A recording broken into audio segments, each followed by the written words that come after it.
Electricast. There are people out there all across the country pushing boundaries to grow the game of golf. Like champion speed golfer Lauren Cupp, who plays faster than anyone else. And Will Lowry, whose work in the golf community inspires more kids to get into the game. As a champion partner of the Masters, Bank of America supports everyone determined to find out what's possible. In golf and in life. What would you like the power to do? Bank of America. Bank of America N.A. member FDIC, copyright 2025, Bank of America Corporation, all rights reserved. The kids are still at practice, and I have no idea what's for dinner. You can get a rotisserie chicken and 2 sides for just $15 in as fast as an hour with Walmart Express Delivery. Who said that? Who's in my house? Don't play with me, because I'm not the one. It's just your friendly Walmart announcer. This is a commercial. Oh, okay. You were saying dinner for a family was just $15? Yep, it'll be at your door by the time you get the kids home from practice. Order now. Welcome to your Walmart. Subject to availability, restrictions and fees apply. Now that was a helpful commercial.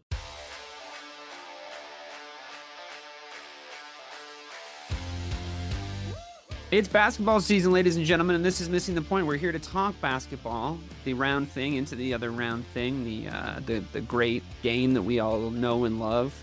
We're going to talk basketball of all stripes and figures today. Maybe a little bit on the WNBA, maybe a little bit on the NBA, maybe a little bit on the finals.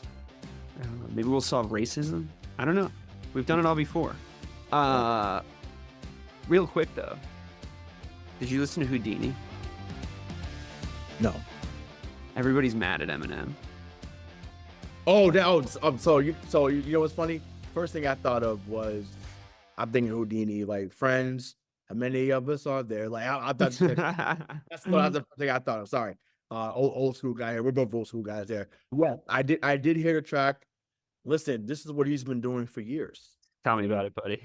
Yeah, he's been doing this for years. He's always missed the shock value, and he's never going to be what you always want to hear from him. Whether it's just Lose It, whether it's Without Me, whether it's Lose Yourself. Whether it's Kim, whether it's Kill You. And it's just my personal favorite song from him. I thought that's one of the best stories ever told on a song. I thought it was incredible there.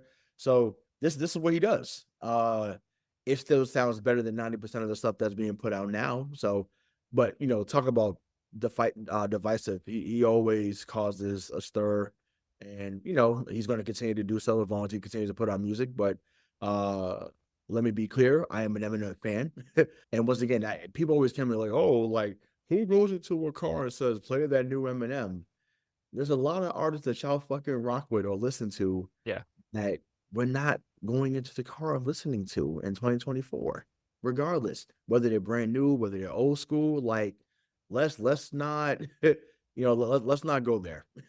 You know what I'm saying? So once again, I enjoyed the track. Once again, it was on brand for him, and he does what he does best. And once again, I know none of you new wave rappers better call his ass out, because he'll put him to bed real early. Yeah, they don't want that smoke. I also am with you. I really think this is a generational issue, and like and also like a level of hip hop knowledge issue, to be honest with you, to be perfectly frank, because like if you come to me and tell me that Eminem's not top 5 all time, then like I'm going to ask you what your top 5 all time is, and I'm going to tell you that everybody on that list has Eminem in their top 5 all time. So it's fine if you don't think that he's one of the GOATs, but I question your rap knowledge if you don't have him like pretty high up. And I think that like everybody saying, "Oh, well, you're not asking for that Eminem joint to like go on when you get in the car." It's like, yeah, I am. I fucking love all those songs. What are you talking about? Like I play that shit all the time. So yeah, there's part of it's nostalgia. I mean, a lot of the songs are from like, a different time in our lives, but also like I think he's made some bops as well. Oh, sure. I mean, honestly, like me personally, like and mainly because I've always loved the collabs he's done with Rihanna. I listen to Love the Way You Lie at least 4 to 5 times a month. Like that song will continue to get streams because of yours truly. Like I love their collabs. I didn't love Monster as much. Like I said, Monster was a good song too, but I was like, A Monster's probably got the most radio play of like any one right, of yeah, the songs. correct, Like, that correct, shit's yeah. on the radio every 10 seconds. Like, Exactly. So it's like that. No Love with Lil Wayne. I like that one. You know, not afraid. You know, so like there's plenty of songs that we can get into. Till I Collapse when they do like, are you kidding? Like, come So on, I man. Collapse is amazing. Yeah. We ain't with the game. Like, stop it. Like, don't like it's too much. In the words of Fat Joe, it's too much. It's too much. There's too many to go in. Too many features that he's been on that killed it. He did a He joint. crushed every single person he was ever on a song with, by the way. I know these are things that people say about him all the time, but I'm just trying to educate the younger generation. Like, you have to understand what it was like when Renegade dropped and Jay-Z was literally on probably the biggest rap heater of his career. Like, you maybe not business wise, he's probably just gone from strength to strength there, but like from a rap perspective, Jay-Z was at the top of his game when Renegade dropped, and Eminem murdered him on that track. And Jay was good. I would put it in top 10 Jay-Z bars, maybe ever. And now that I think about it, maybe even top 3. And he's still good. He's really good on that track. He gets fucking killed. He gets killed by Eminem. Like when Eminem comes in on that song, since I'm in a position to talk to these kids and they listen, I ain't no politics. And you're just like, oh my fucking God. Like, what, this guy is just like he's a gunslinger. So Yep. And also, like, what I have to say, just lastly on the subject of like, if you're coming for him, it's not gonna work. You know, the scarier groups than you have tried. And it's satire. What he's doing and what he raps about is satirical. He doesn't think and believe 90% of the shit that he says. I wouldn't say 100%, but like 90% of the shit. And lastly, one thing that he's always been incredibly consistent about, and these are themes in his music, he has an incredible amount of respect for the rap music genre. And he entered it with an incredible amount of respect. He's treated it with a reverence of somebody who has a deep knowledge of the music and the history of it. And if people want to make it about him being white, we've also had that conversation already too. Like, that's like, that conversation happened before you guys were born. Like, we've had that conversation. It's fine. But listen to, I mean, granted, obviously they're close to him, so they are biased, but at the same time, they are two of the biggest hip hop artists of all time. So listen to how 50 Cent speaks about him. Listen to how Dre speaks about him. Right. Listen to how Royce the 5'9" now speaks about him. They had a little beef. They had a little beef for a second. Yeah, they had a little beef, but I'm like, now that Bad Meets Evil album that they did, right, and nobody cared about. Oh, that's right. Yeah, like, but nobody did shit about but it. I like that song I did with Bruno Mars. Yeah, that's Lighters. I thought that song was dope. Yeah, it was fine. You know what I'm saying? I mean, granted, I didn't say it wasn't much replay value on that. I have to say, in my opinion. Me neither. Same. Yeah, I think about the Book of Ryan album from Royce the 5'9". That song Caterpillar is fucking dope that he's on. Yeah, he's good. No, he's good. So it did, like, once again, the fact that we're giving you an 8 to 10 minute segment of rip about that should let you know, one, that we're fans, but then two, like, don't tell me there aren't people that's in our age group that don't listen to him and then don't admire what he's been able to do in his career. Once again, has every record been dope? No artist has had a dope record time after time. You know, except Michael Jackson, in my opinion, but that's just me. But you know, but that's a whole different genre. But like I said, I've enjoyed his career. You know, from My Name Is to what he's done now. So, but you know, it's like I said, Houdini. I think the more people listen to it, I think people will adapt and maybe like it. It's not even that bad, dude. I just had a quick. I had a quick brain thing. Like I said, as soon as I thought Houdini, I thought about the Friends song and Freaks Come Out at Night. Those are two classic choices. But also, dude, like the fucking Houdini song, like the shit he says, like, is not that bad. Like, it's not as bad as some of the stuff he said in the past that made like the boomer generation's head explode. You know, it's like, I remember I was there as a kid when he was talking about murdering his fucking wife. It's like, if you guys are mad about Megan Thee Stallion shot at the feet line, if you're mad about that, you really do not go listen to the rest of his discography. I really encourage you to not explore his music, because you will be so beside yourself with rage. Some of the shit that he has said over the past 30 years. And I mean, the thing is like, we're not dead yet. Like the Eminem generation is still sort of like knocking around. And in fact, you work for us for the most part. So at this point, so you just use it as an intelligent tool to have insight on the people in your life that maybe are, in their early 30s now, and realize that when we were teenagers, we were listening to that stuff and we didn't give a fuck either. And we might be overcompensating now in our old age. We might be swinging the pendulum back the other direction because we maybe went a little too far when we were younger. But yeah, we were circling, screaming, "I don't give a fuck" with the windows down and the system up the entire time. So that's just who we are. That's who this generation is. And honestly, lighten up, guys. Like, lighten up. He's not the enemy. The guy rapping about fucking dildos and Michael Jackson's hair being on fire is not your enemy. The fucking people that are like bombing countries in the fucking Middle East and like collecting profit from selling weapons to like overseas oligarchs, they're your enemy. It's not Eminem, I promise. This is just a distraction. This is just to get your head out of the game. You'll see. You'll see. In the words of the late, great, and wonderful Sinead O'Connor, fight the real enemy, okay? Just remember that. This is a basketball. This is a basketball podcast. She has some really great interviews on She's unbelievable. show in the early 90s. She's amazing. Great interviews with him. So if you love watching late night talk shows, they weren't much better than Arsenio Hall. She was always a great there. Her, that's amazing. Like they were awesome. That's cool. I didn't know that. I'm gonna go watch those for sure. Yeah. I'm a nerd for that stuff. So yeah. No, she's the fucking she was in tune. She was incredibly authentic individual and like a real straight shooter. Probably could have been a lot more financially successful if she wasn't so fucking mouthy. But I think that's what I like about her. Exactly. That's what I like about her. Yep, correct. Yeah. She didn't fuck around. She had she was talking about she was having the level of conversation about human rights and civil rights and the treatment of people around the world that we're having now in like 1992, if not even more advanced. Her understanding of that stuff was truly awesome. And she was a fucking hell of a singer.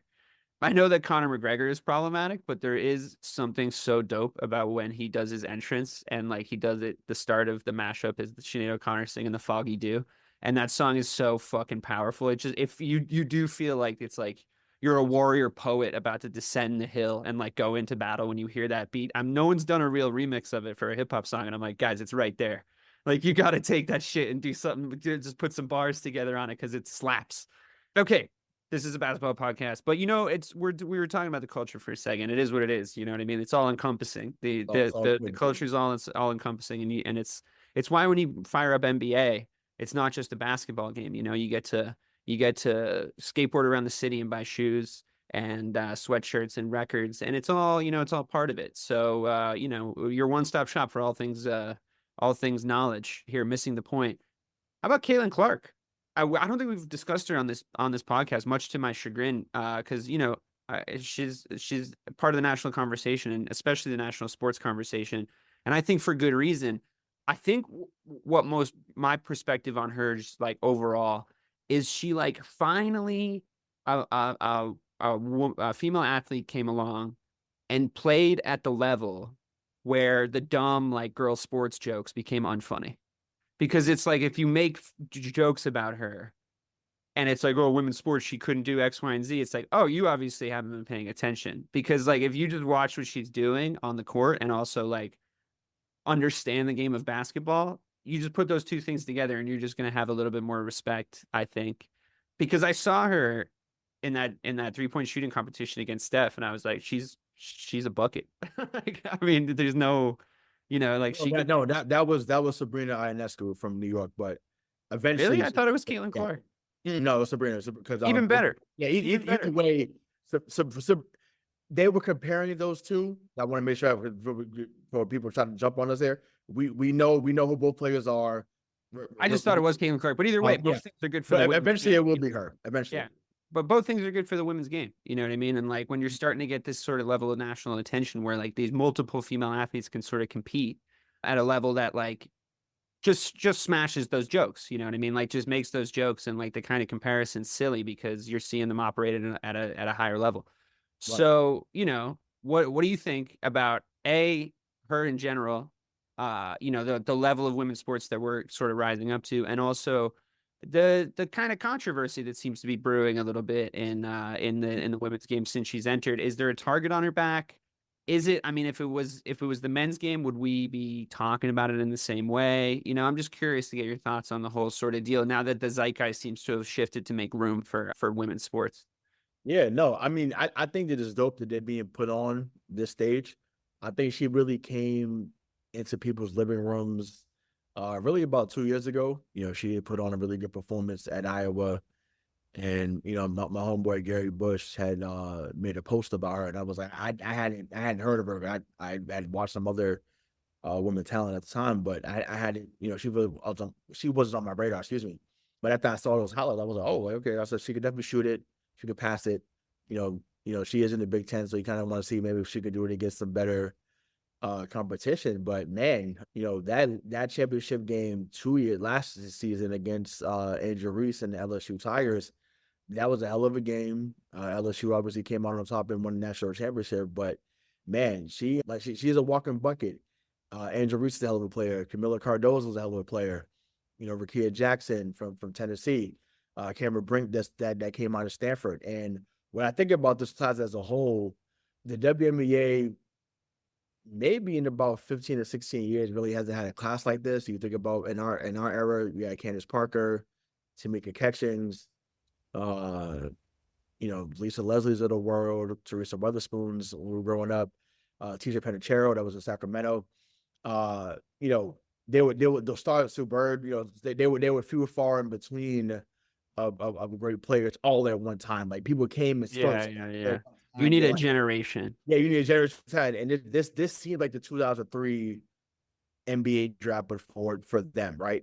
And because they're getting this much hype coming out of school, yeah, I think naturally it's human nature.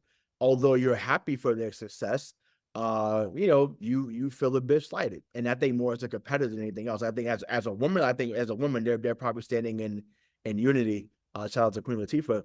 But I think that they're looking to compete against her, and they're looking to make sure that she's not coming in to dominate. I think it's personally crazy what I've seen from Matt Barnes and you know, I'm trying to think some other punters that have talked about Jeff Teague, who has the 520 podcast. And once again, these are really dope platforms that these guys are on. So when they say or they allude to, oh, you should let her score or let her get to this height so that you keep growing the game. Well, she's already growing the game because she's in the league. Quite frankly, I think it's disrespectful that they feel that she should be they should let her score and let her dominate and then, you know, start playing better defense or, you know, really competing against her. Like, to me, there's a disconnect there. And once again, it's only being said because she's a woman. You cannot tell me otherwise. Well, who the fuck is saying that, though? Whoever's saying that. Matt Barnes said it. Jeff Teague said it. I know there's some others that feel that way too. That's so stupid. You guys played the game. Why would you think that? That's the dumbest shit I've ever heard in my life. Like, why? Like, that's one of the all-time dumbest fucking takes from an individual that understands and plays the game. That's like that sounds like something like an executive might say, not a former player. That's just the dumbest shit I've ever heard in my life. Like, oh yeah, like, make sure people don't think that this is why nobody fucking defends in the NBA. That's why they're saying it. It's like, make sure that, like, nobody takes the fucking competitive nature of your league seriously. That should do wonders for your stock. And but to me, it's like that wasn't being said for Candace Parker. That wasn't being said for Diana Taurasi. That wasn't being said for Sue Bird. That was because Caitlin Clarke's this big volume scorer. No, right. No, I get that, but I'm like, it wasn't being said for Lauren Jackson, Ella Della Dawn. Like, I could go on and on, but it's like that's insane. My personal favorite women's player of all time, Shamika Holtzclaw. Shout out to the Tennessee Volunteers. Like, she's my personal favorite of all time, but it's just like that wasn't being said about these girls. So it's just like, to me, you should want to see them compete at the highest level. I don't know why people thought she would come in and just straight dominate. I get it. You know, we saw what she did in Iowa, and like I said, it was lights out from the jump, and she's pulling up from 30, literally. But these girls see that. They're like, yo, like, no, like, it ain't sweet. It ain't nothing sweet. Ain't nothing sweet, but you dessert and catering. That's it. Ain't nothing sweet on this basketball court. Like, we coming to you with this work. And I love it. she's going to figure it out. Once again, you don't get drafted number 1 to go to a great team unless you're James Worthy. James Worthy is the only player in really any team sport that was drafted number 1 after a team had won a fucking championship. and he got the number 1 pick, and James Worthy was a Hall of Famer and Hall of Fame talent, obviously. So that's the only time that's happened. So you don't go to a great situation at 1. So it's just like that to me is mind-boggling. But like I said, she's putting on for the league. Angel Reese is putting on. Camila Cardoso, when she comes back from injury, is going to do well. Cameron Brink has done well in LA. Rakia Jackson's done well. So once again, there's plenty of new, fresh talent that's killing it and going to be stars in that league for a long time. Once again, you know why that stuff is growing over there? One, because it's being talked about in the media, right? So the media is helping grow the game, because that's the job of the media, regardless of what we would think. Their job of the media is supposed to grow the game. That's part of it. But then 2, people are coming out to support. And that's all we were saying before, because that was an argument before, like, why don't y'all support the WNBA the way y'all support the NBA? Well, people have to want to come see the product. Yeah, you gotta make the product good. It doesn't go the other direction. Yeah, it's gotta be good. Yeah, you gotta want to see the product. So I mean, nobody feels bad for baseball. Nobody. Correct. But even then, like that, now baseball is back up because the game is quicker. Yeah. With the pitch clock, and it's not at the same level. You know what I mean? It's just like it wouldn't be 4 hours again, like it was. Right. We were going up, obviously. Let them have steroids. That's what I say. It was never better. It was never better. Aaron, that's my guy. You hear that, Aaron? It was never better. Bring back steroids, baby. Yeah, that's the It was never better. All these fucking roided up, big necked freaks just coming out. Barry Bonds looking like a different guy one year from one year to the next. Barry Bonds. I mean, Mike's point about Barry Bonds is always that he had a Hall of Fame career before he started juicing, which is true. But fuck it, the whole time, just crush. Like, it's fine. Who cares? That's what we want to see. We want to see home runs. It's true. And once again, shout out to that statement. If I forget what movie that was, but like Chicks did the long ball. So was that She's All That? I don't know if that was She's All That with Freddie Prinze. I don't know if that's from that movie. But anyways, either way, it's I know it's from that era. But yeah, I would bring that back. But I don't know. I just think, to me, there's more eyeballs on the product than there's ever been. And I said this to you a little bit off air, but it really feels like Angel and Caitlin are becoming the new Magic and Bird. Once again, we were not around when Magic and Bird were at the height of their powers. And it really just seems like it's causing such a divide amongst sports fans. And once again, I'm hearing from guys that I've never heard talk about the WNBA ever. Once again, outside of saying that a player was cute. Sorry, I'm calling some of y'all out. Sorry. Excuse me. And I'm like, even me, because I said, even on the show, we haven't discussed it as much. Excuse me. I think we might have talked about the national championship game last year, but other than that, we haven't tapped too much into it. But once again, the product is at an all-time high. When we were kids, the biggest players in the game were Cheryl Swoops, Tina Thompson, Cynthia Cooper, Rebecca Lobo, Teresa Weatherspoon, Tisha Penicheiro, some names I'm forgetting, but those are the big names growing up. But then you had Lil Wade, but then like I said, the Candace Parkers, the Sue Birds, they came into the world. Diana Taurasi, who people think is a GOAT in women's basketball, which I totally get, because she has every accolade you would think of: MVP, championships, scoring titles. Like the girl was an issue for a number of years. You know what I'm saying? So it's just, I don't know. I just think, to me, enjoy what you've been watching. The women's game is in a phenomenal place. It has grown immensely the last 2 years. It is because of all of them. It's not just Caitlin. It's not just Angel. It's not just Camila Cardoso. It's not just, Cameron Brink. It is everybody involved. Now you got, Asia Wilson finally got her sneaker deal. Shout out to them who signed her. Kelsey Plume is a problem. The Aces just won a couple of championships in the last couple of years. So it's like they have a lot of talent in that league. Now everyone is just seeing it on display. Partly people want to see Caitlin succeed. Partly people don't, and that's just all it is. People hate. That's the recipe for fandom, though. Yep, it is. If you look at the largest fan bases of individual athletes in the world, it's made up of a certain portion of people that want to see them win and a certain portion of people that want to see them lose. Like, if you go on any Conor McGregor post, like, the first 3 comments are going to be like, fucking cocaine, oh, he sucks now, he's washed. And it's like, you guys are just still engaging, though. Like all this stuff is just engagement, positive or negative. It's aggregated the same way. Thing. It's same thing with Braun, right? You know, and that's 100%. something we can get into that too real quick before we get into the finals matchup. It's amazing to me the hate that Bronny's getting too. It's unbelievable. Once again, he's 18 years old, 18, 19 years old, and once again, is nowhere near a finished product. Is he his father at 19? Obviously, he's not. Who was LeBron James at 19 years old? Like, how many people could say I was like him at 19 years old? Like that to me. Yeah, is, I don't know. Like from what it looks like, Bronny's not even Kirk Heinrich at 19 years old, though. You know what I mean? Like it looks like he might not be your level talent. Like it looks like he might not be an NBA. I just wanted to use somebody else in the 2003 draft since we're on theme tonight. No, I like that, but you know what? It's funny that you say that name because that could be a comparison that he actually turns into, and if he does, that means he'll play about 10 to 12 years. Which once again, I don't know. I don't know if he has that. I don't know if he has that in him. As a defender, there's a lot of stuff he has to grow offensively, but he's as a defender right now, he could probably make a team. But he has to work very hard offensively to be, at least once again. The offense comes second to everybody. You know what I mean? Sure, but some guys have it right away offensively. But I just feel like with him, if he could just become, if you could become Kentavious Caldwell-Pope from Denver, that he'd be fine. Because KCP is a hell of a defender at 6'6", but the thing is, Bronny's small. This is what I was gonna say. Is that he might.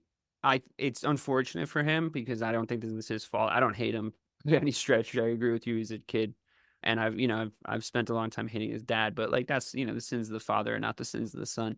I agree with you that he is a decent on the ball defender, but I think this sort of the era of a guard his size being able to make it consistently in the NBA because of defending is a little gone, because you have the advent of these like longer, good footwork, more athletic guys that you might as well have instead on that roster spot. You know what I mean? Like I think that, Tony Allen is not exactly a good comparison because he came into the league with elite speed and aerial ability before he got that injury.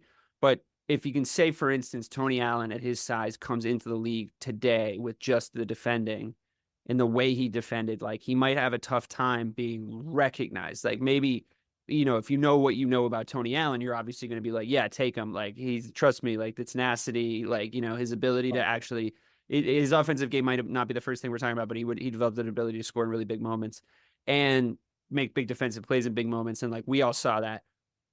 So, it was easier to scout a TA guy like that back in the day.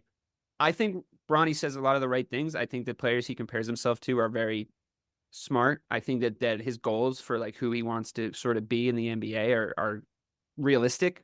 I'm not saying he's like completely fucked, but I do think that he's probably fine on the media stuff. Like he's probably pretty media trained at this point because of like who his dad is. I'm sure they've like given him an education on how to conduct himself in order to like not garner negative attention and just be able to hoop. I'm sure that they've been able to like get his brain correct.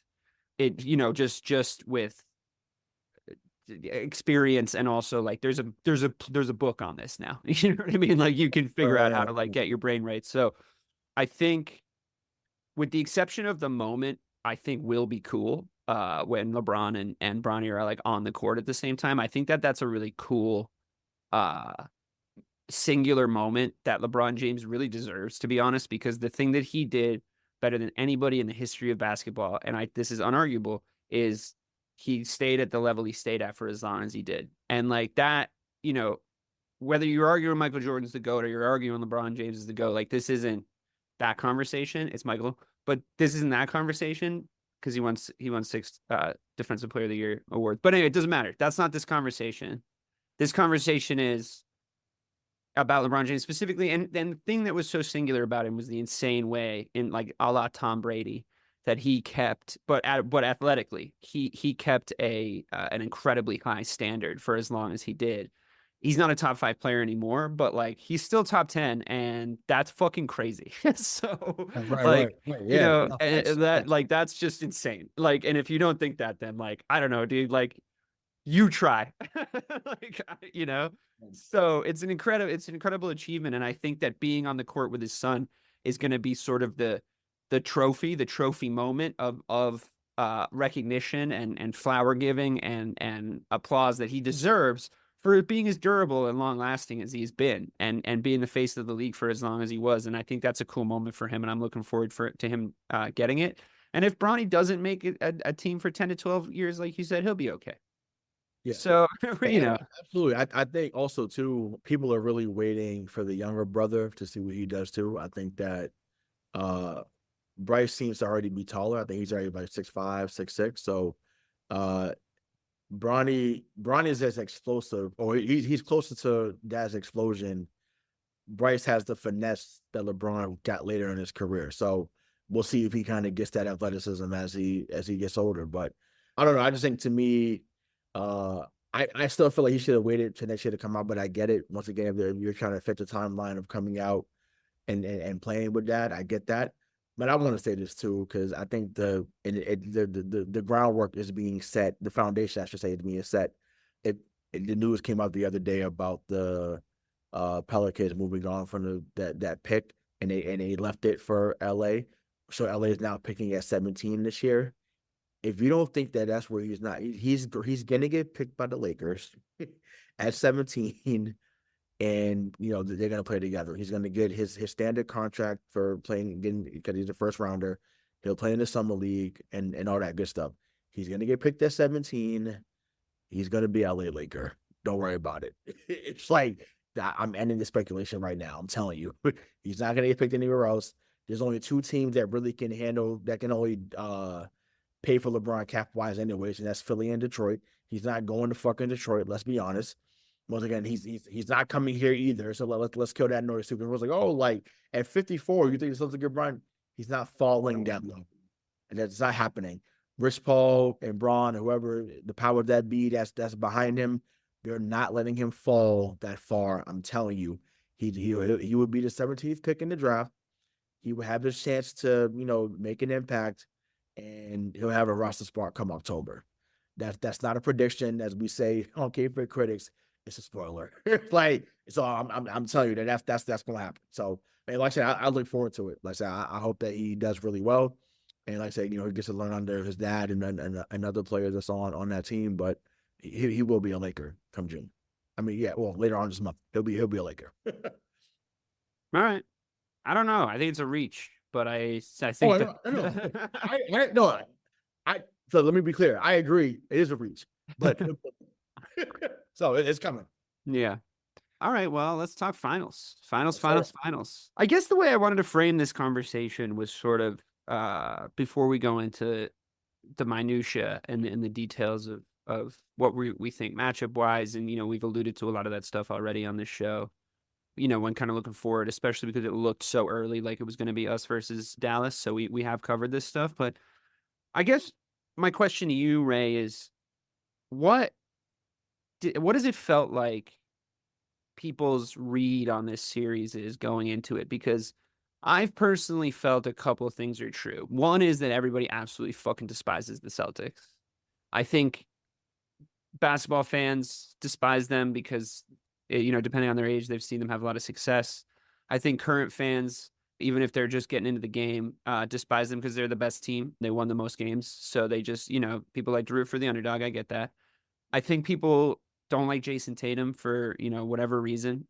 We've discussed several possibilities on this show in the past. Right. And, a sprinkling of minor things, like maybe if you're paying close attention to the league, maybe the Ime Udoka stuff, maybe you're a Celtics fan and they've really hurt your feelings a lot over the past couple seasons, seen them lose in the finals and then crash out to Miami. I still maybe cheer for him would be my advice, but it just seems like a lot of you fucking suck at liking them.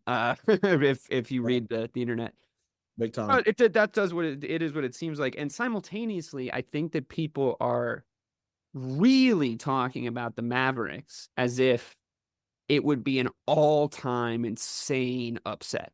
like one of the craziest upsets you've like ever seen. And I just don't see it that way. I think that the way I'm looking at the series is best player in the series.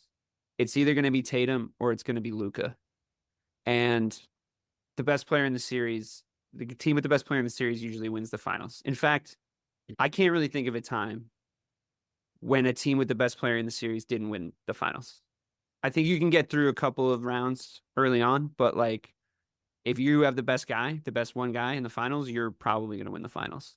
Right. I think it's why we bang the drum so hard on Paul Pierce. Except for those Warriors and LeBron teams, because that LeBron was still the best player in the world. It just he was playing the fucking Avengers, so it was ridiculous. But like at the same time, like I think when LeBron won against them, it was because he was the best player in the series. I think when they won, I would make argument against him. I would make arguments that Kevin Durant was the best player in that series, and that's why they won that one. And Steph was the best player in his series. I mean, he was shooting like insane advanced analytics numbers that we'll probably never see again. So, yeah, he was the most talented. But I'm just talking about like who is going to emerge as the best player in the series, you know? And I think, you know, it's why I was going to say it's why we banged the drum so hard for Paul Pierce, because he had to take out LeBron and Kobe to win his championship. And like a lot of people put LeBron and Kobe at a certain level and then like to not talk about the fact that Paul Pierce came for both of them and took them both out to the fucking woodshed in 2008. And it wasn't like they weren't matched up against each other. You know what I mean? Like I just want everyone to just remember. Facts. And you know, like even in 2010, I mean, I know obviously they ended up losing in 7, but you know, you beat D Wade in the first round. You beat LeBron again in the second round. You know, sending him to come down to South Beach. You think we weren't getting past the Magic if KG's knee doesn't fucking go? We're getting past the Magic for sure. Well, that I mean, 2009. You're talking about 2010. Next year he comes back. They beat him. Yeah. Howard at that time, and once again, people can make the jokes that you want about Dwight Howard, but at that time, he was a beast. That man was unfucking real at that time. He was a beast. Three. I think 3 years in a row, defensive player of the year, and legit too. Not the jokes that we make about Rudy Gobert. That man was an eraser for real. Like he was the best. He got protector. There. It was getting sent to the fucking 10. Yeah. He was the best. He was the best around the rim player in the NBA for 6 years, I think. Yeah. So it's like, you know, you got that. Excuse me. And then obviously, you know, like I said, they went 7 with LA. So it's like that run. If they won that second time, it would have been Wade, LeBron, Howard, and then Kobe again. You know what I'm saying? So it's like, once again, Pierce always showed up. Even the series they didn't win early in his career, like he always showed up. But I know it's more about present day. So yeah, I just think like when you're looking at this stuff, a lot of old knowledge comes to the fore. You know, like things you've seen across the years, no matter how much the game changes, things you've seen sort of still remain true. And that's one of those old adages. And I think you're going to be able to tell really early in this series, like who is going to win, because it's going to be like, is Tatum emerging or is Luka emerging? Because to me, if there's a chance that Brown's the best player in the series and there's a chance that Kyrie's the best player in the series. And I think there's a conversation to be had about who has the second best guy. I just don't know how much it so much matters who becomes the second best guy, because I think if Brown is our best player in the series, we most likely lose it in 7. And I think that's no disrespect to Jaylen Brown. It's just like the way I've seen these things go. Luka's at the very least, top 10, probably top 5 guy in the NBA right now. If he wins a championship with this Dallas Mavericks team, going through the players that he went through, the narrative around it, I think people are going to be calling him the number 1 player in the NBA next season. And I think it makes sense. It's a little bit closer to when Kawhi won in Toronto and everybody was like, he's the best player just because of like what he just did. Like he just took that team through what he is as a playoff player. You know, the fact that he was able to do it in 2 different situations, the fact that like a lot of people were, if you remember, and I know you do have a long memory for bullshit people say, if you remember, a lot of people were giving Kawhi like, yeah, you could do it in fucking San Antonio. Everybody can do it in San Antonio. Like everybody, like, you know, and it was like, well, they won it once. They ain't do it since. That's what I'm saying. They won it once Yeah. in that 8-year period or whatever it was since the sort of Manu Tony era. They won in 2014, and he was the he was the Finals MVP. So it's like, okay, and then he goes and does it in Toronto, and injuries aside, we all had to sort of accept, like, all right, Kawhi Leonard is number one on the list right now, even if he wasn't necessarily the most talented. Maybe there would have been arguments, whatever. And there haven't been many guys in the history of the NBA that are a guaranteed championship. There just aren't. And like, if Luka becomes that guy where it's like, if you draft him, if you go back in time and you draft him, he'll get you a ring. That's what you're betting on when you draft players. You know what I mean? Like, can that guy, if you draft in the top 5, if you're using a lottery pick to like make build your franchise around someone, and also, I mean, an all-time whiff on Luka, but we don't need to get into that. All-time whiff on our best guy too, right? Like a lot of 3rd overall picks in this series, a lot of 19th picks, a few 26th overall picks in this series, like a couple undrafted guys if we see any Sam Hauser action. Kyrie Irving, I think, is the only number 1 overall pick in this whole series, right?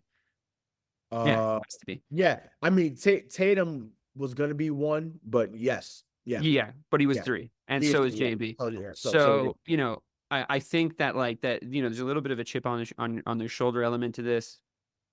A lot of cool backstory with Kyrie, obviously, and a lot of that narrative coming into it. But like, what has been your impression of this series, like, and how people are sort of taking it in the national media, and like, how do you feel as a Celtics fan, sort of sitting on the side of like the behemoth and not we're not scrappy underdogs. It's not the IT Celtics anymore. So actually, to that last point you just said, people have talked themselves into Dallas being the favorite. Well, Vegas hasn't. So yeah, I'm talking about just fans and what I've seen online, and even some people in the media, right? So Vegas is Vegas. Vegas is going to do that. That's fine. Whatever. Vegas is going to get their money. We know that somehow, some way. But it's amazing how many people have talked themselves into Dallas being the team. Now, to my credit, to your credit, we talked about how Dallas had gotten better throughout this playoffs. I felt that once they beat OKC, I was like, it didn't matter who they faced in the conference finals. I thought they were going to the finals. I was right. I just felt like when you play defense the way they play defense, they were going to be able to match up with anybody pretty well.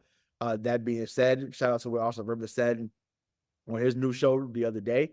Cause I agree with it. Like, I haven't tried to watch too many clips because I didn't want anything to kind of skew my view or bite anyone's take. Yeah, I do that same thing. I try to avoid some of it, and it's just like only when I know we're taping it. Like if I know when it's taping, whatever, I'll watch everything throughout the week. But you don't know what's gonna get in there and just make you think it, and then you bite it by accident, and you're like, ah, shit. Right. So, he had mentioned that, and I forgot it, but basically he was basically giving credit to say, like, he was like, they haven't faced a team like, that's what it was. He was like, they haven't faced a team like Boston in his playoffs either. Like, everyone keeps saying what Boston didn't face or didn't do. He was like, Dallas hasn't faced a team like Boston either. And he was like, especially if they come back with KP being healthy, it's a different element, different wrinkle to their offense and their team overall. So that's what it is. But like I said, it's amazing how quickly the narrative switched once again. And this is not about killing Ant at this moment, because it's not about that. But this speaks to the point I made and how fickle people are. 2 weeks ago, and once again, those that y'all listen to this, y'all know who y'all are. I'm not even going to say your names, but y'all know who y'all are. Y'all told me online, on my phone, on whatever way you could reach me, y'all was saying that Luka wasn't close to Ant.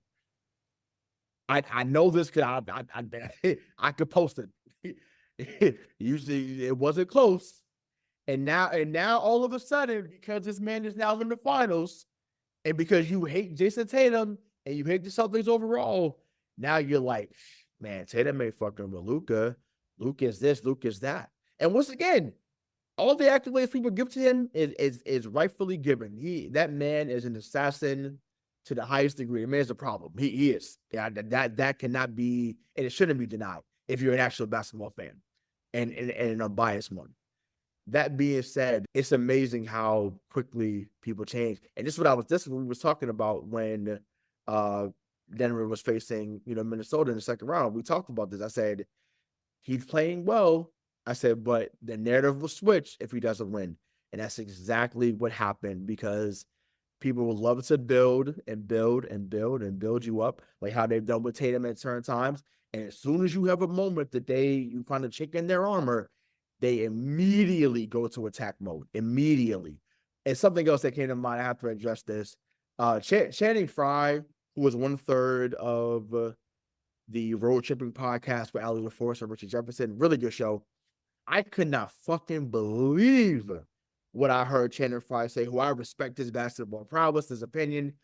The fact that he said he would take Derek Lively over Kristaps Porzingis in this series, you're smoking dope with fentanyl in it. I know there's an epidemic with it, so I shouldn't joke about it, but it's just like, that's fucking wild. You're smoking something, sir. Something's laced in what you're smoking. Got to be, because you're out of Arizona. So what is going on?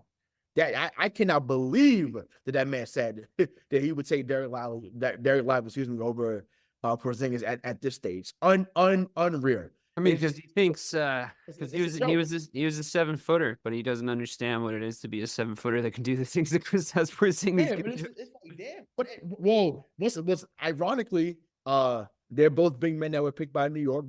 Channing Frye thing went 8th overall. Channing Frye was supposed to be a guy. Well, and actually, he became that guy in Phoenix, thanks to Steve Nash. But he was a guy that could shoot the three. He was a stretch big.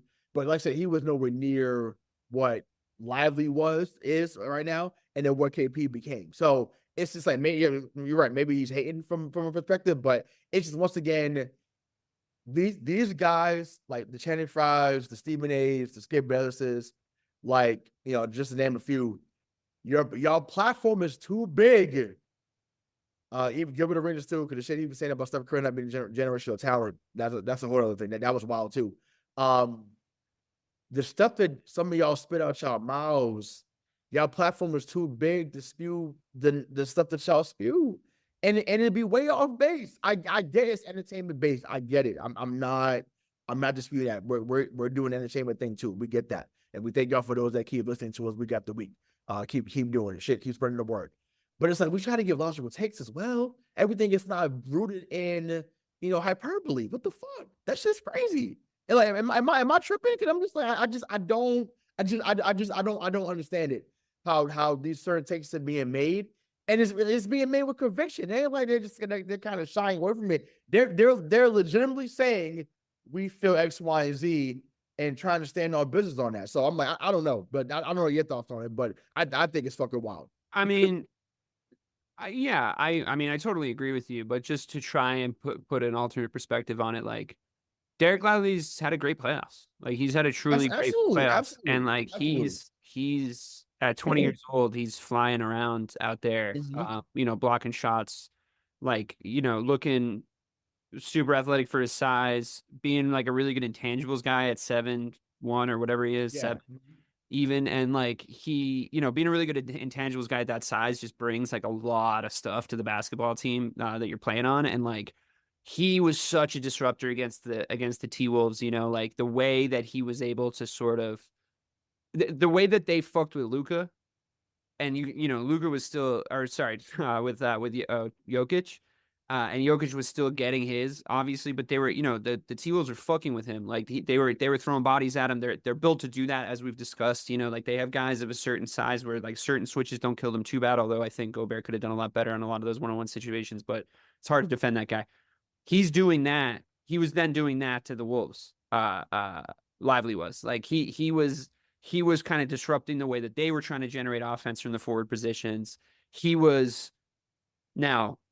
I think that the Mavericks were the better team across the series, but they also fully decided that any time Ant went to the rim, he was getting fouled. Like, they decided that. They said it was fine. And I think that the Timberwolves played right into their hands, with that strategy. I don't think that they did a good job of dealing with it at all once it started happening. There's ways around that, and like a lot of it is composure based, but Lively is a really good guy to be standing next to the basket if you need him to just be a body to like take somebody out if they're flying towards the rim. And he's a really good player. Now, that being said, in the context of Channing Frye's comments about him compared to Porzingis, maybe there's a little recency bias here because Kristaps Porzingis basically hasn't featured in a meaningful way in these playoffs. They're not really comparable players at this point, to be honest with you, like on any sort of impact or talent level. I mean, I just gave Derek Lively like a good few minutes, complimenting him playing extremely high level basketball and being a really, really important cog in the machine that is the finals bound Dallas Mavericks, a team I have a lot of respect for after seeing what they just did in the much more difficult Western Conference, right? Yeah. So if they do go on to win these finals, by the way, they'll be one of the lowest regular season win teams to win a finals ever. But you gotta spot them 5 to 8 because they're in the West. Yeah. Yeah. And then like that, the Pistons in 04 didn't win that many or something, but or they were like a huge underdog or something. But well, I mean, listen, for the Lakers, yeah. Shaq, Kobe, yeah. I thought maybe they didn't win that many games, but it doesn't matter. So point being, they'll be one of those teams if they become champions. I hope that doesn't happen, but a lot of it is down to how guys like Lively have stepped up in the playoffs, and I'm giving him all the credit in the world when I tell you that it's not fair to him to be comparing him to Kristaps Porzingis in a basketball level right now. Porzingis has detractors where you could definitely criticize some of the ways his game evolved in different eras of his career. Who he was in New York isn't who he is now. It was a very exciting prospect at the time, but by the time he was playing in Dallas, I don't know what happened exactly. I don't know the whole biography of like why he was being asked to basically like do what he was just completely antithetical to how he plays. But who he is now in Boston and the season he's had, if he comes on the court and you think that Derek Lively is going to be anything but a fucking little gnat buzzing around his head, you're out of your fucking mind, dude. Like he's going to take that kid to lunch every single time when they're around the basket. And he can't move with him the way we spread the offense around the perimeter. Like you're going to be if it's Derek Lively's job, which you're right, it probably most likely is. If it's his job to be perimeter defending Kristaps Porzingis' 3-point shot, man, that kid's going to have a long series, bro. That's going to be tough. And once again, I want to, like I said, I'm going to give props too, right? Like I said, he has been great. Once again, but he's going to overcommit on these blocks, and he's been a run threat. He's been a run threat at the rim, obviously. But I think Porzingis can take him out to the perimeter. Well, for sure. But I'm like, he's gonna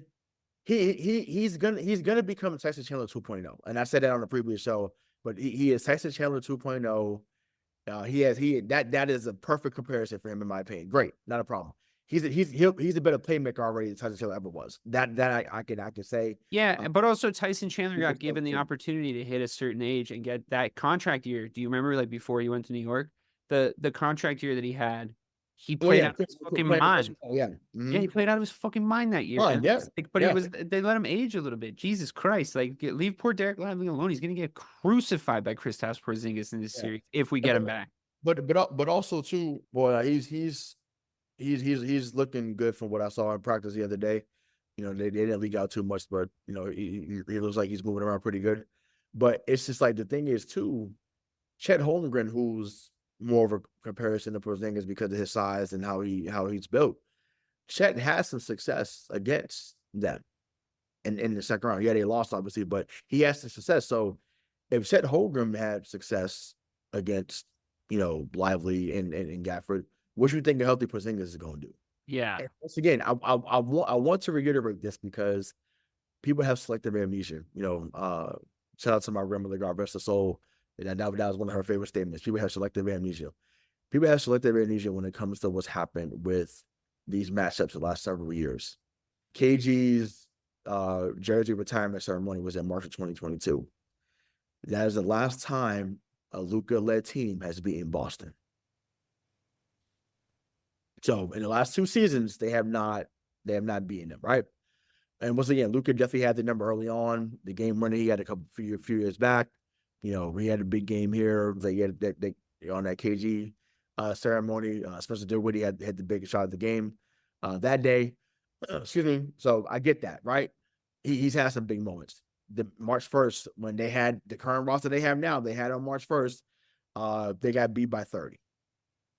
So it's just like yes, we do. We pick and choose. We want to put stock into our regular season games. I get it because it doesn't fit the narrative. I get it. But once again, men lie, women lie, numbers don't lie. Shout out to Wayne and Yo Gotti. You know, it's like, I'm sorry. It's like, hey, so it is what it is. So I just think that just we need to give the whole perspective before making the claims that we make. But it is what it is. I'll put it to everybody I like think it's this. gonna go to work. Yeah. Period. I'll put it to everybody like this. If you're confused about like where these guys' levels are, like I could probably think of like 5 or 6 7-footers that I would want to be going into this series with that aren't Kristaps Porzingis. Mhm. I think I could get to 25 before I said Derek Lively.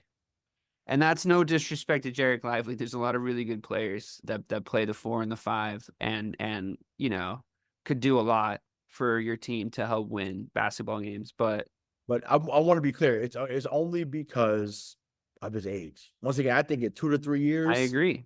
we're going to look at him and be like, yo, like I said. That's what I'm saying. He's 20 years old, dude. Yeah, so he's 20 years old. Like I said, once again, hell of a playmaker, great shot blocker. And once again, maybe, who knows, maybe the lights can be too bright. Because once again, everyone keeps talking about Tatum folding and Brown folding and, just the Celtics collectively folding. And I'm just like, a lot of guys on Dallas have not been in this moment. Like, I'm trying to think outside of Kyrie, who's been in the finals. And I'm just like, I think obviously Jason Kidd, the head coach, has been, this would be his 5th finals as a player / coach. So I know he went to 3 as a player. No, yeah, he went to 3 as a player. Might be 4 as a player. 4 as a player, and now this is the first one as a coach. So he's had a nice little character arc too to get to this, because it was a sweep for him in Brooklyn. It was a sweep in Milwaukee at times. So he had to work up to getting to this point. And once again, it helps when you have a guy like Luka. Now, granted, he did coach Giannis, but Giannis wasn't Giannis at that moment when he was coaching him in Milwaukee. So I get that, but man, it's not like these guys are all super experienced coming into this. So, and as I said last show, and I'm gonna keep saying it until it unfolds the series, Derrick Jones Jr. is gonna have to show me. If there's anything, I said we can get into strategy if we want to. Again, I'm helping out Derrick Jones every time until he shows me he can hit that at a high rate, hit that 3 at a high rate, or mid range at a high rate. I'm helping out Derrick Jones Jr. every time, and I'm giving my attention to everybody else on the floor. That's just how I see it personally. Yeah, I mean, I guess I following guess Lively because he's a terrible free throw shooter. I'm following him too. Yeah. I think the Derrick Jones Jr. thing, I don't know. I guess it depends on the other matchups, because like realistically, we have wings that can make him score 0 points a game. But I just think that those wings are probably going to have bigger jobs than Derrick Jones Jr. So for me, I'm thinking he's going to get switched on to White a lot, which there's a little bit of a size disparity. So it's going to depend on if he falls into that Derrick White trap, which a lot of people do, which is like, oh yeah, you beat me. Oh, you beat me to the rim, like whatever. And then when they go up, he blocks it, which I really like. His like kind of trailing defense. Yeah, Jones can jump out the building now. He can. His hops is crazy. So, but I also think Derrick White's fast enough and long enough to switch onto him on the perimeter where, yeah, he can keep him pretty quiet from 3. I think just hand his face. I'm not asking for. That's what we ask Derrick White to do a lot when we're kind of playing like, if we're playing like a little bit more like bump and run or zone or whatever, we ask him to just sort of like come on and help, because we force the ball to the guy we're most comfortable with having it. You know what I mean? So that's fine. And also he's a break starter, and he should be like kind of looking around the rim for his size for rebounds. So I'm fine with those kind of matchups. On that note, though, you think Tatum's going to have to guard Luka, right? I know you want him to. He gotta. I think in situations, yes, but but like the situation, you know who I want. I've been saying in all playoffs about him. Brown. You know who I want guarding him. So Brown. Yeah. I think Brown and Kyrie though. Like that's just exciting in my head.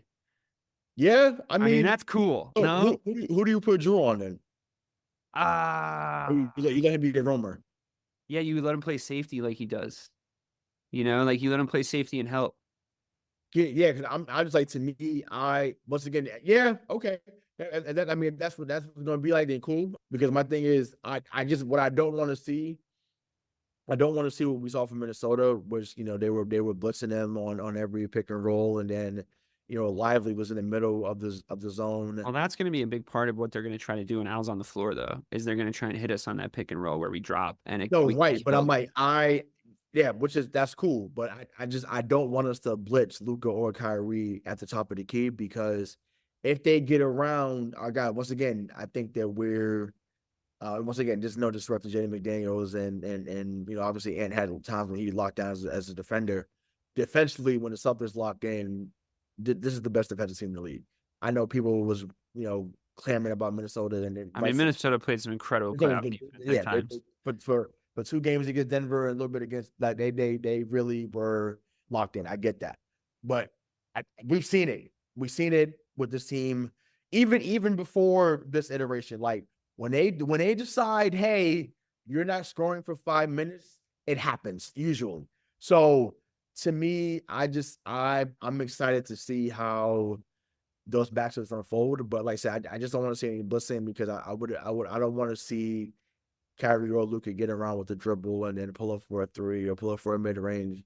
I'm okay with going from zone to a little bit of man, back to zone, maybe a box and 1 as well. Switch up all the coverages you can to make sure that it's not easy for them to score in any portion of the game.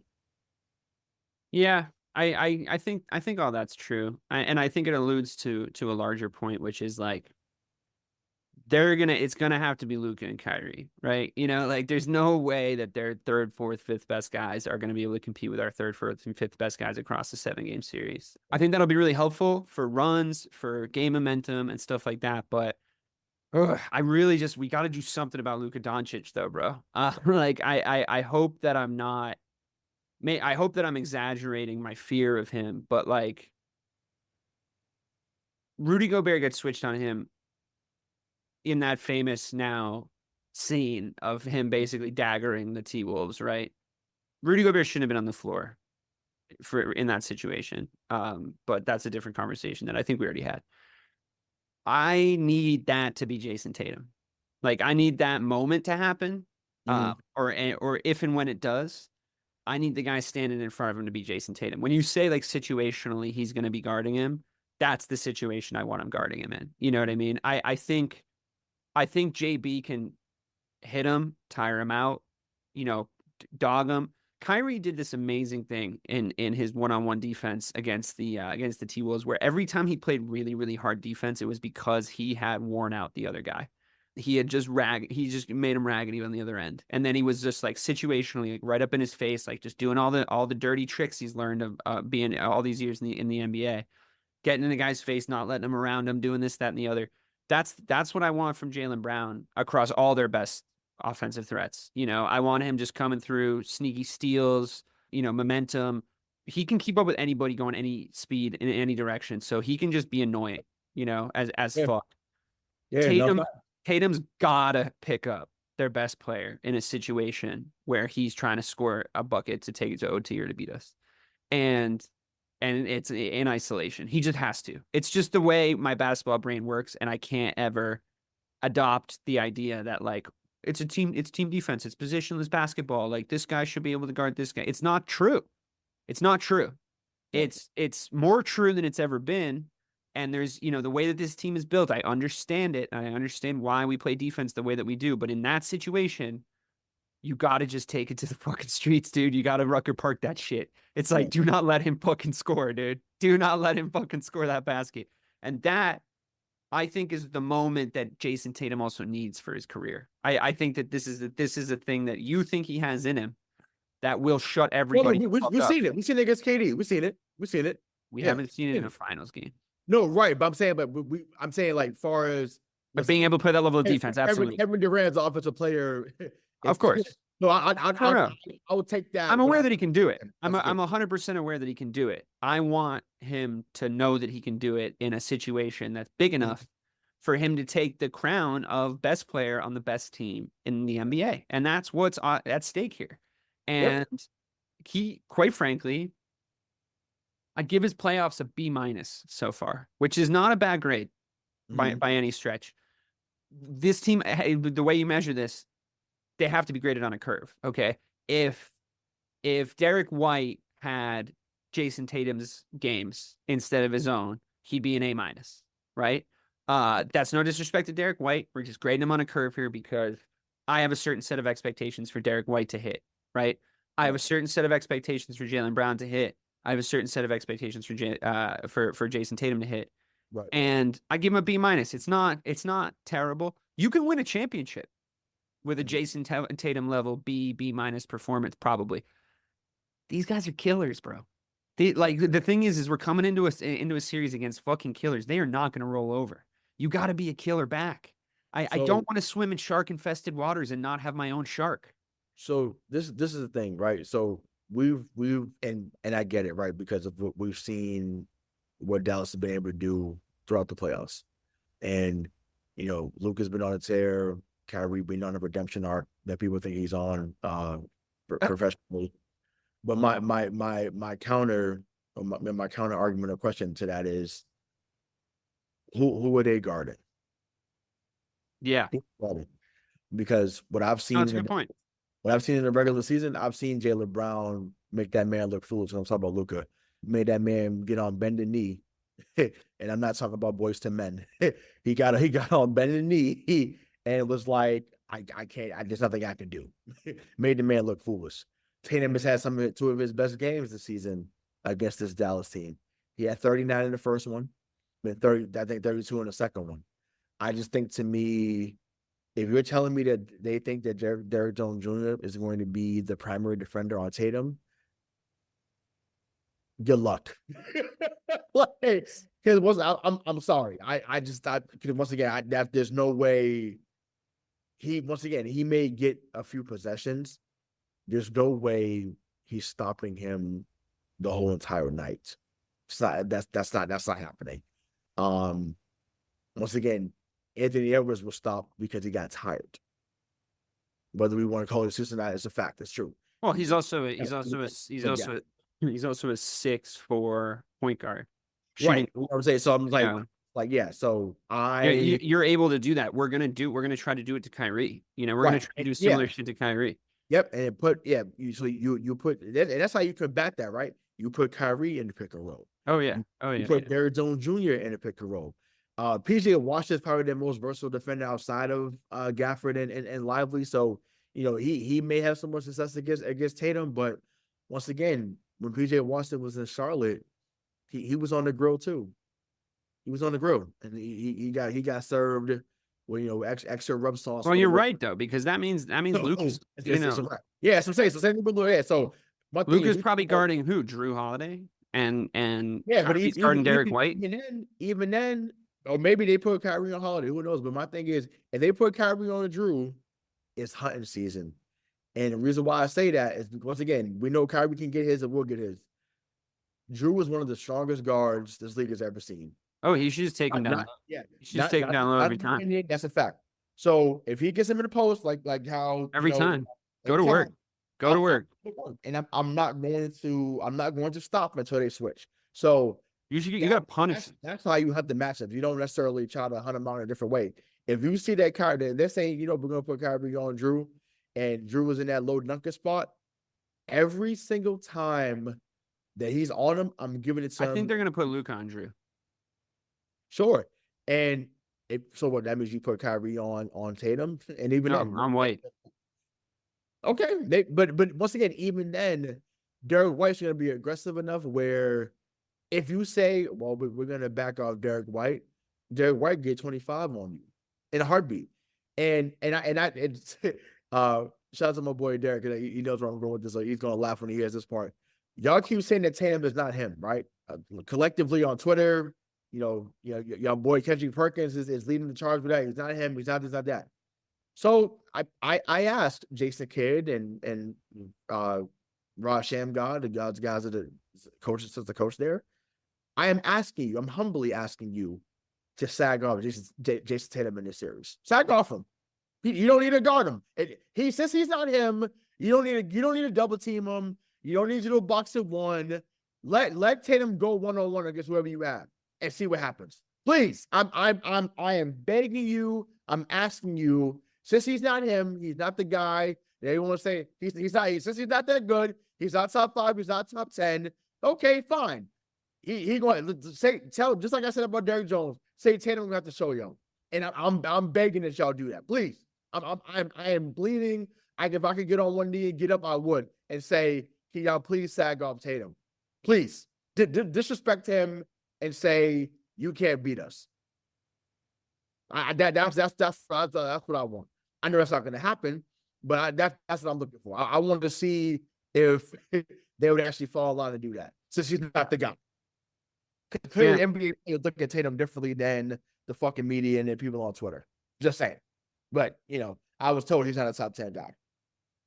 Yeah, I mean, I think that I understand the sentiment.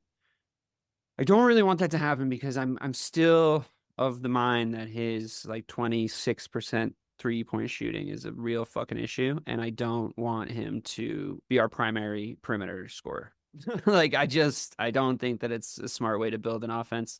I think that like overall the way we're coming into this game, I do agree with the sentiment. Like if you do like let's make Jayson Tatum beat us strategy, like he'll beat you. I agree with you there. I'm not taking anything away from him. I just think from our perspective, the way we should be setting up and the way we should be thinking about it is that he needs to operate to his strengths. And in this playoffs, 3-point shooting hasn't been one of his strengths. I think that with the exception of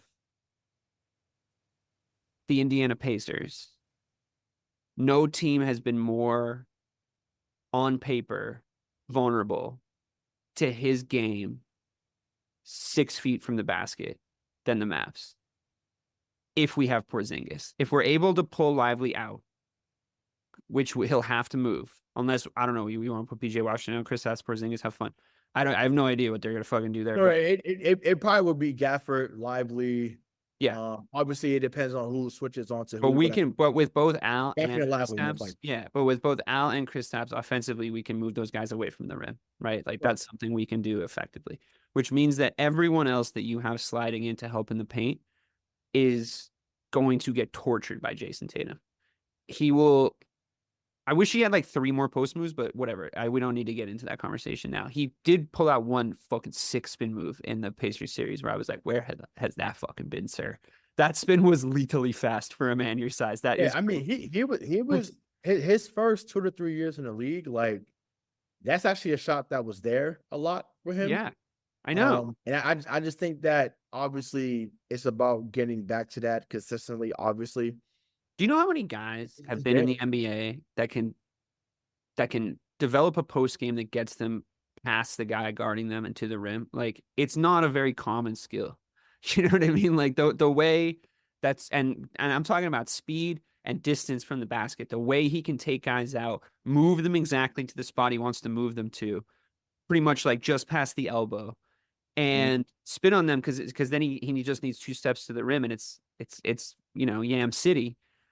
That's not a common skill. That's not something that every player can do, not even players with great post games. Shaq needed it almost right underneath the basket, right? KG was honestly more of a turnaround jump shooter, like kind of prime onwards. He did play really well around the rim, like don't get me wrong. It's just that like when he was taking a guy one-on-one in the post, he was probably just going to shoot his unguardable turnaround jump shot on you is probably what he was going to do, right? Wow. I don't mind Tatum shooting from the inside if he is spot up, chest out looking. I don't like his fadeaway, sorry. But the fact that he can go to the fucking rim when there's a smaller guy on him is a talent I wish he would utilize a little bit more. I mean I think that's the biggest setback or flaw to his game. It's doing it repeatedly. And once again, they say, you are what you repeatedly do. I know early on in the year, he had adopted the mindset of like doing more post-ups, and it was working, obviously, right? Because it was, yeah. And also because Porzingis was there and White is there, so like we can do a lot more, yeah. Right. So it goes back to speak about the run being flawed or being a fluke. When you're missing a guy that gets 20 and 7 a night, sometimes more, depending on the opponent, you can't say that it's a complete fluke or flaw because they're not fully functioning as a team without him. It's that simple. And actually, I don't need to get demonstrative about that. I don't need to go into a long argument about that because y'all know. But because it's Boston, because it's Tatum, the excuses are out the window. Fine. And that's how you want to keep fine, not a problem. But whether you think it's an excuse or not, it's what the fact is. And without that change, without that curveball that they've been calling him all year, they handle business. Once again, it's not like they went to 7 with anybody. They didn't go to 6 games with anybody. They handled it. It was 5-5-4.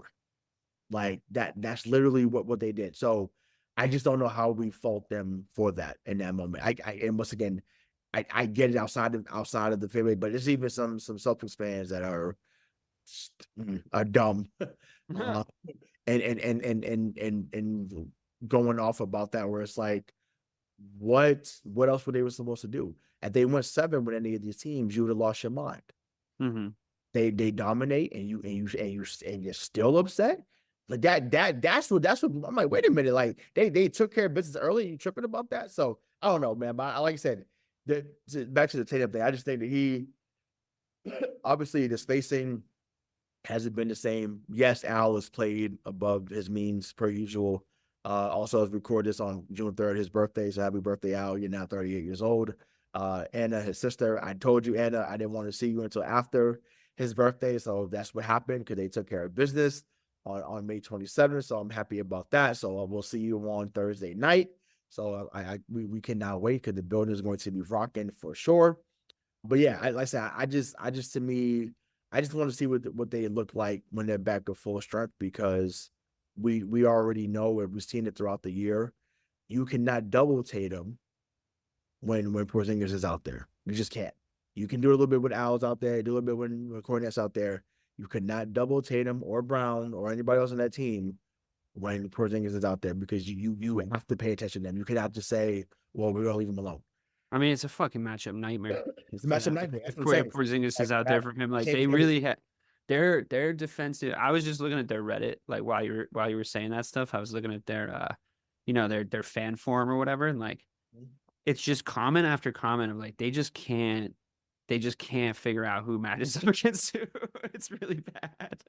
I'm looking at it. It's like this is on the Dallas Mavericks subreddit. Brown humiliates Luka's defense. Like I just, I'm like, no, but that's what I'm saying. It's just like that, and that's my thing. It's like people really make points as if it's all one-sided. That's what it's like. Yo, the other team plays. That's just like we got on here just talking about what Tatum and Brown was going to do as if there's not another, like they're not playing anybody. You got to play defense. And once again, in the words of Kyrie Irving, when he was super young and he was talking trash to Kobe Bryant, right? And he was just like, you got to guard me. Well, guess what? You got to guard Tatum. You got to guard Brown. Got to guard D. White, Holiday, Porzingis, Horford. Like you've got to guard. You cannot say I'm going to sag off. So you cannot say that. So and once again, if you do sag off or if you're a half step late on an assignment, you're going to get cooked. It's that plain on both sides. It ain't just on something on both sides. If you're a half step late on either side, it's hunting season, and you in for a long night. I think that they seem genuinely worried about their ability to guard us. And if I was Jason Kidd, I think I might just go air raid. Like it's like the thing that they do really, really well. And we've talked about their matchups and there's some tough ones obviously for them on the defensive side of the ball, but credit where credit's due. Like offensively, they've been the best team in the Western Conference. That's what's gotten them here. The way that they're able to score, the clip that they're able to score at, and they do it in bunches, and it's really fun to watch. To be quite honest with you, because the way that they get it done. And the Celtics offense, it does stall itself sometimes. This is just like the kind of nature of how we play. In order to get back into our offense, it takes certain things to happen, and there's a lot of rhythm guys on the team, and it's a Concorde, it's a big expensive aircraft, but it takes like a special kind of gasoline to get it going. And I think the Mavs are going to probably just bank on making these games of runs and being like, okay, their offense is stalling. Let's go. Like we have a breather on defense that may come naturally at times. Let's go. Let's try and fucking score in bunches right now. And they'll pull out plays that they think will work. I think that they'll try their best to exploit any player that comes on the court that isn't one of the top 6 guys on the Celtics. And I'm just saying what I would do if I was coaching the Dallas Mavericks. And one of those things would definitely be to hunt matchups against Peyton Pritchard with the backcourt that they have. I do keep banging this drum. I'm not trying to say that I'm like a Peyton Pritchard hater. I was mad at him when he was opening his fucking mouth last year when we were trying to win playoff games about his minutes. But I think that he's offensively really made a leap this year. I think anyone that's watched him can see that. I think that was pretty evident pretty early on in the season. I'm glad that his contract stuff is sorted out. I think he's an asset to the team in certain situations. Luka Doncic will make that young man cry. It's not, we can't. It's going to be, and it will be a torturous few minutes if we don't react to it quickly with a timeout and a personnel switch. Anytime Peyton Pritchard's on the court, if I was the Dallas Mavericks head coach, Jason Kidd, former player, 3 NBA Finals appearances as a player, by the way, 1 win, first as the coach, so 4 total. So if I was Jason Kidd with all this basketball knowledge, every single time I saw Peyton Pritchard on the floor, I would put Luka back on and hunt for a matchup against him, to be 100% honest with you. I think that there's things they can do to Al Horford, even though he is our 6th guy. I think there's things they can do on the pick and roll, and we've talked about what happens on the drop with him. I think their backcourt can exploit that. I think that there's ways for them to score. I think that there's ways for them to manage games. I think they're a good road team. I think we're a good road team, and I think they're killers in crunch time. So there's ways for them to win this series. There's ways in, and I agree with you that these matchup things are nightmares. And I also agree with, I think, what your overall sentiment is, which is those ways that the Dallas Mavericks have to beat us, the Celtics have to let them do that. The Celtics have to be making mistakes and let them exploit those moments, because if the Celtics are playing their best and they're switched on and they're locked in, you're not beating them. So it's really just going to be a game of guile. We're gonna be seeing kind of I do think it's funny, like Luka Doncic like talk shit to fans, and when it's not us, I do think it's funny. I will be reverting into full-blown Boston homer mode when that shit's going down, and I will be yelling at the TV and probably into this microphone. Yeah, okay, you're going to talk to the guys who just came from the fucking financial district that are in the first 4 fucking rows. Why don't you go up a few levels and see if you can still talk that same shit, dude? I'm like, I don't think you're going to make it back to fucking Dallas, guy. So, like, that's just the way it is. Like, yeah, you're talking shit to the guys in the fucking most expensive seats, dude. They're not going to get their Allbirds dirty. Okay? It's not. That's fine. That's completely fine. Thursday night is going to be crazy. Yeah. So obviously, I'll be there for both games, and potentially game 5 if it gets back to that. I think it's going to be insane Thursday night. And like I was trying to tell some of the young guys that are working there, because it's their first time working the finals, and or really their first playoff run. I said, look, it's been kind of mild so far, because it wasn't really much to get hype about, because it was expected for them to be at this point. I said Thursday, that all goes out the window. I said it'll be the loudest this building has ever been all season. So I said, get used to that, get ready for that.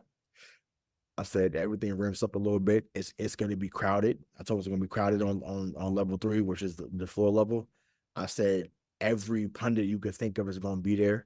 We're probably going to escort Stephen A. Smith, because that's what we did last time. Michael Wilbon. I don't think Jalen Rose ain't going to be there this time, because he's not with ESPN no more. But it's going to be a lot. And like I said, it's going to be the fuck Kyrie chance from the beginning. And listen, I want to make this clear too, because it's something where it's starting to annoy me at this moment. The first year he left, or even first 2 years, I get it. I do. I get it, because we lost IT because of it. Jay Crowder was in the deal. We lost guys that were intricate parts of that 2017 team. I get it. And that team is, even though they didn't win, that team is held near and dear to people's hearts up here. Cool, no problem. He comes out with a press conference today saying, hey, I wasn't the best version of myself. Some things that happened. So, okay, cool, fine, whatever. It's been 5 years. 5. And we keep losing sight. Since he stopped on the logo, he has not won here. It's true. And won a game here. Like, once again, and you can call it a gimmicky stat or an ESPN stat. It's once again, it's true. He stepped on the logo, and once again, I didn't think that was a big deal at the time. People, was acting like he shot somebody, but he has not won here since, regardless of what uniform he's been in. I do think it's a mental hurdle he has to get past, which I think he's been. That's why I think he's been so apologetic. I think that he's trying to get himself in the right mindset to come up here, but it's going to be a lot, and it's going to be the most challenging place he's ever been in his career because it wasn't the same. He didn't get the same fervor in 2017 when he was still in Cleveland. He didn't get it in 2015 when he was in Cleveland coming in the first round. So it's way different. And once again, can those other guys handle it? Because it's going to be a problem. I'm telling you that right now. Once again, everybody on Boston, and I think except for like the Brissett, like guys that didn't play, they're not going to be out there. But everyone else that needs to play for Boston has been to the finals except for Porzingis. So I don't know. I just think to me that's something to look at. But like I said, I'm excited. I'm excited for Thursday and how it's going to unfold. A lot of underlying storylines, but it's going to be a fun one for sure. Yeah, man, I'm really looking forward to it. Obviously, my team's in the finals. It's an exciting time to be a Celtics fan. It's an exciting time to be a Dallas Mavericks fan. I do think that these are the best teams of the playoffs for their respective conferences. I think that the right teams are here. I don't know what would have happened if the Nuggets and the Mavs faced off. Maybe there would have been different matchup stuff, but they've done enough to get here, and by that metric, they should have our respect. They've got some really, really good players, and all things. And I'm not saying you haven't respected them. I'm just saying to the wider basketball watching audience, all things can be true and equal in this series. Things can happen that might not necessarily go in the direction that you want them to go. It's going to come in runs. It's going to come in peaks and valleys. But honestly, we've spent a long time running up to this in the playoffs, talking about a lot of legitimate and fair criticisms of this Boston Celtics team. And that's born of the fact that we've seen them make every single step along the way so far in past seasons. At this point, all you should be doing is backing them. At this point, your only job is to shut up and cheer. And don't look sideways at anything else. Don't bitch, moan, and complain. That's what the offseason's for. Okay? Right now, you're a fan, you're a supporter. I don't want you on the fucking parade bus if you can't get up for 7 games. Okay? That's it. Everything else I get. I understand all the context. I understand all the complaining. I've done a good amount of it myself. A lot of it's born of worry. A lot of it's born of frustration. There's something to be said for being there or thereabouts, for being close to the top of the mountain and not being able to get that last few steps. It hurts maybe a little worse than being far away from it. I get all of it. But right now, we're going up against the Dallas Mavericks. We got to show them that we're a united fan base. We got to show them that we're behind these guys, because the only way to see the absolute best version of them is to see the version of them that is fully supported by the team. And also, if you're in the building, you can affect the game. Right. You can affect the game with how you cheer for your team. So I want everybody to understand that you can make a meaningful contribution to the success of this basketball franchise and the history of this organization by not being such a fucking little bitch about every little thing that goes wrong, okay? So collectively, I'd just like to say, all of us, let's get behind them. Let's support them like they are what they actually are. Let's remind ourselves that we're watching the best regular season team in basketball, the favorites to win the championship, and our Boston Celtics. Yep. So for myself, for Hollywood Ryashawn Buchanan, this has been Missing the Point.